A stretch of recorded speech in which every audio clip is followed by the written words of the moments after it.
اور بانی P T I کے ذاتی سوشل میڈیا اکاؤنٹ سے اخلاق سے گری ہوئی باتیں شیئر کی جاتی ہیں۔ پی ٹی آئی قیادت بھارتی میڈیا کو انٹرویو میں ملک کو متنازع بنا رہی ہے۔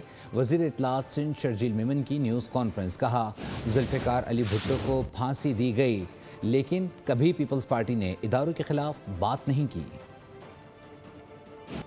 پیپلز پارٹی کے ساتھ ہوا، آج تک پاکستان کی ہسٹری میں کسی کے ساتھ بھی نہیں ہوا۔ ساری پولیٹیکل پارٹی جتنے بھی نام لے لیں، واحد پولیٹیکل پارٹی تھی پیپلز پارٹی جس کی پوری لیڈرشپ شہید ہو گئی۔ قائد اعظم شیخ ذوالفقار علی بھٹو صاحب کو پھانسی دی گئی، محترمہ بینظیر بھٹو صاحبہ کو شہید کیا گیا۔ اس کے باوجود کبھی آپ نے سنا کہ پیپلز پارٹی کی طرف سے کوئی ایسا کام کیا گیا ہو کہ کبھی اداروں کو اس طرح نشانہ بنایا گیا ہو، اداروں کے خلاف سازشیں کی جا رہی ہوں؟